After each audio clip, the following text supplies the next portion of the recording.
నిన్న ఎక్కడ స్టాప్ చేశాను, tales from the new life with Meher Baba అనే బుక్ నుంచి యూరిచ్ గారి ఎక్స్పీరియన్సెస్ డాన్ స్టీవెన్స్ తోటి షేర్ చేసుకుంటున్నారు, అది చదువుతున్నాను. So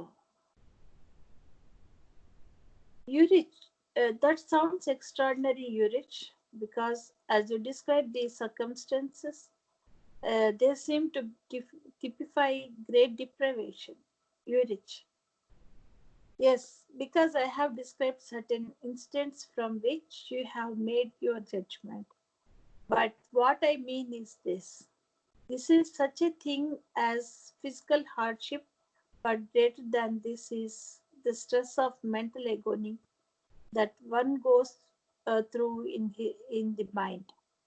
We did not experience this deeper strain because we were fortified with certain orders from Meher Baba, among them that we were never to express any moods. After a few days, we didn't get those moods. We were so absorbed in moment to moment affairs with Baba that we had no thought for all those things. We had really left the world completely and we left ourselves released. We didn't know if we get food for the next day or not, but we didn't care because we had to set out on a life of complete helplessness and hopelessness, and we were completely determined to continue in the way, come what it might. Done. Urich. Can I go back for a moment to Baba's order not to express moods? It's terribly difficult to follow, as moods are usually generated by worries or frictions with the outside world, frictions with people who live close about, and you were a group of quite some persons living very close together. I would think I would think it would have been almost inevitable that Urich would become irritated because someone in the group did something wrong or stepped on Urich's toes, or someone would become annoyed with Gustaji because he snored in their ear at night. Urich. Yes, but the order was that if we become irritated with someone, we were not to express that irritation in the presence of Baba. Don, if you were irritated with another of your new life companions, in no way could show that to Baba, and so the moods disappeared? Yes. It was not a case of your suppressing them then? No. They just disappeared. For everyone? I can't say for everyone. I can't fathom the hearts and the feeling of every individual who was with us. You see, but I can speak for myself. There were, however, certain exceptions, so now I will narrate to you instance after instance of agonizing experiences that we had and how Baba solved them. This is very interesting. There was an oldish person by There was an oldish person by name of Dr. Daulat Singh, who was a great lover of Baba. He was very influential person in Srinagar in Kashmir. If what I heard was true, not only was he a medical practitioner, but he was also mayor of Srinagar. After partition, he had to leave Kashmir and come to India, settling somewhere in the south. He continued through all this to adhere to Baba and was one of the person who said yes to the conditions Baba laid down for the new life. Baba allowed him to come with us into the new life. We set out on the new life on 16th October 1949. Hardly 10 days had passed before we arrived for a lengthy stay at a place called Belgaum. This Baba called the training center for the new life, where we intended to train us in how to lead the new life through his own example. In Belgaum, he swept his own quarters, washed his pots and pans, carried buckets, carried basins full of earth, and helped to make the residence suitable for our stay. My duty in the new life, fortunate as I was to be constantly with Baba.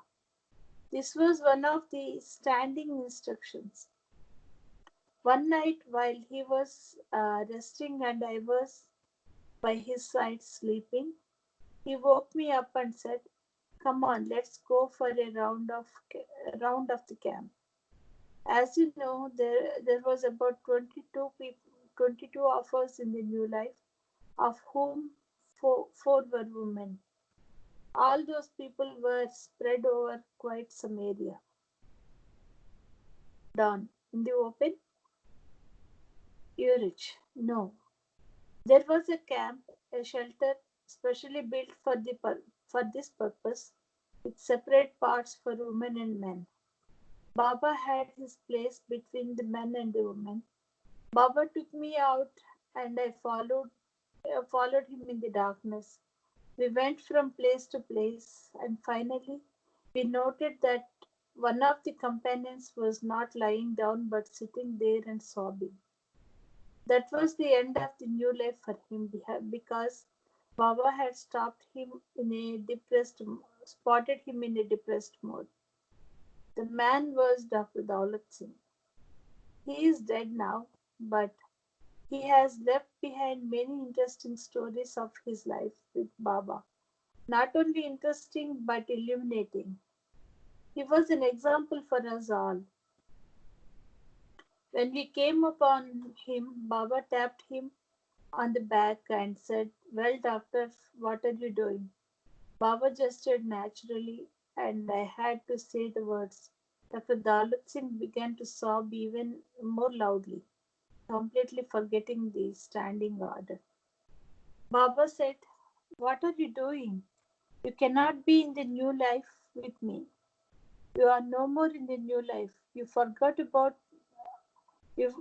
now forget about it and go to sleep. And tomorrow I'll let you know what to do."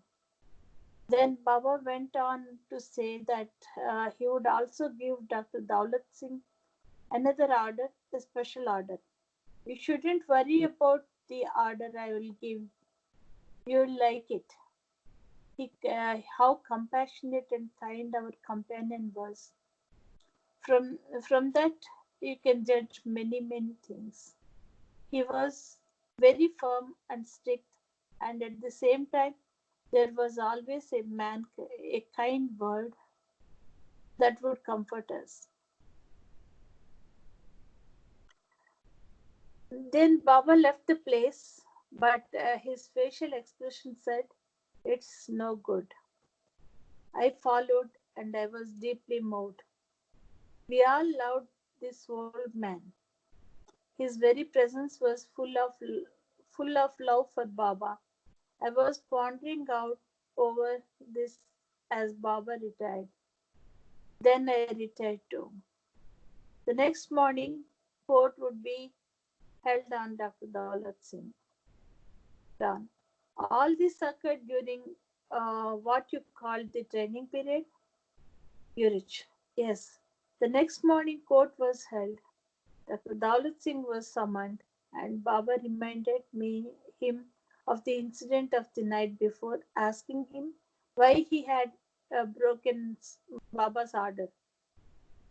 He started weeping again like a child. He said, "Baba, it was not in my hands. It was the mind that troubled me. It has nothing to do with the new life. I am very happy here, but the new life has nothing to do with it at all. It was my mind that troubled me." Baba asked, so what was the trouble? What is the worry? What is it that made you weep and sob like that? He said, he, he said to Baba, you had called all your disciples to Mehrabad to say yes or no, and I was one of them. But between the time we said yes and the 16th of October, when we set out, my daughter became engaged to marry. She wanted me to stay back because the wedding was to take place on the 19th of October. I was helpless. I had given my word to follow you. So I left all the family behind and nothing worried me. I knew that I would be able to follow you without any worries.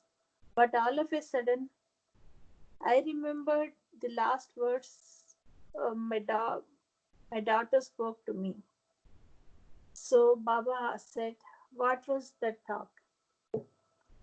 He hesitated, then blurted out, Baba, she told me that knowing her wedding was fixed for a certain date, I could have stayed back for the 3 days and then joined Baba. But in spite of all her pleading and begging me to stay there, I was leaving her. She said that I was not her father. At that time, I didn't mind what she said, so I left and came to you, Baba. But tonight suddenly came to mind. It pinched me and it hurt my heart. My crying was just the reaction. Baba said, whatever it may have been, it is impossible now for you to stay with me. Now you cannot be my companion in the new life, and I order you to go back to your home. Tell your people that you have returned because your daughter wanted you. But you must still continue the new life, continue to be one of the companions. I will take you to be my companion. You will lead the new life away from me. He went back to his home. It was a sight uh, to see the old man carry his little luggage on his head. He felt he left us all. He went completely. We were dissociated from him and from all our contacts with the old life. For a long time, we didn't know what happened to him. But what tales we heard later, it was terrible life he had. One day we set out from the training camp on a journey towards the north to Benares. And after going from place to place, Baba at last came back toward Deccan Plateau. We had been a year and a half or more in the new life and were now stationed in Satara. Baba was holding a meeting of the companions in one of the rooms where we were stationed. Suddenly, Baba spotted a person sitting on a culvert by the roadside, far away. Baba asked me to find out who the person was. He was an old, haggard looking person. As I got near him, I couldn't believe my eyes. It was Daulat Singh himself with a begging bowl and still the same new life dress. I asked, Dr. Daulat Singh? He said, yes. Is Baba here? Yes, I answered. And he asked, can I come to Baba door to beg? I can't say, I replied. But remember, Baba spotted you and sent me out to find you. He was so happy, so full of joy. He came and begged at Baba's door and begged Baba to give him food. Baba got up from the chair and gave him food and then embraced him with a cheerful smile. Baba asked him uh, all that had happened just to let us hear what the new life was like away from him, and to compare it with what the new life was with him. What a difference it was. He told us the tale after tale of his hardships. When he had left us, he went back to his home in Hyderabad.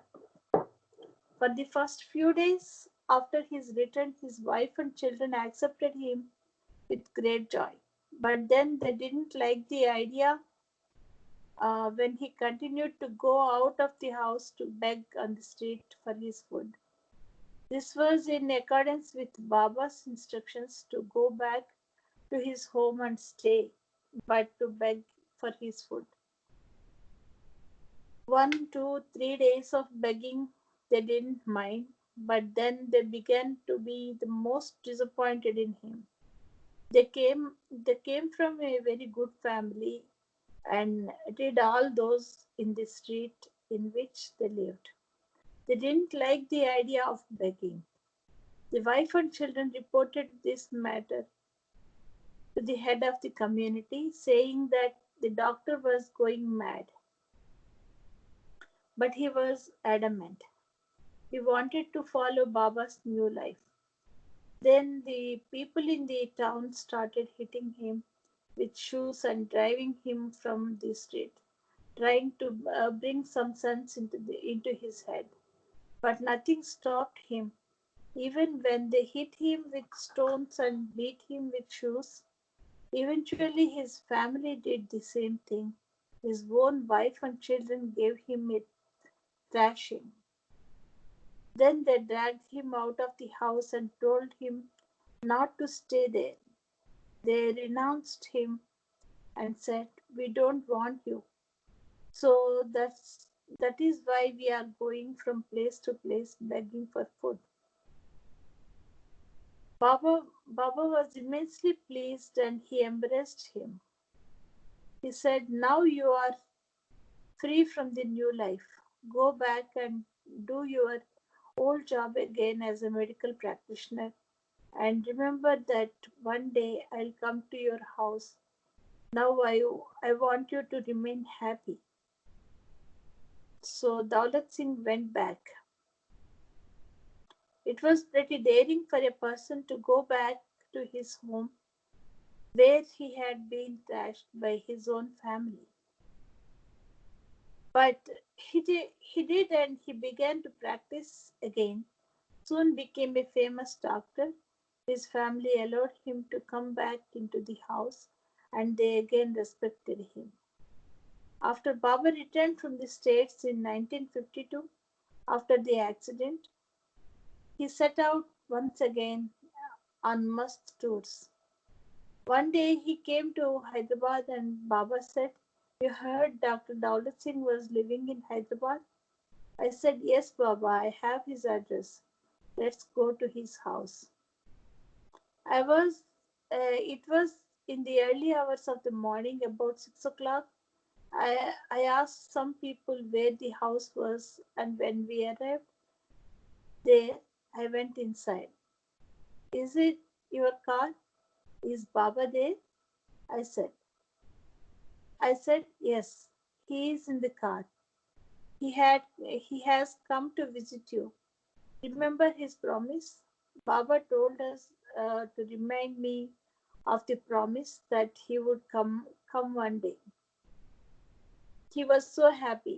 He jumped like a kitten, ran out of the car, ran out to the car, opened the door, embraced Baba, and got inside. He did not know what to do. He was speechless. Baba was taken up the steps into the sitting room. Dr. Daulat Singh sat at his feet and called his wife and children. "Take Baba's darshan. He has come to our house. How blessed we are." Then he could say nothing more. He was absolutely breathless, and so he kept quiet. After a time, Baba said, "I have remembered my promise. and now I will leave you.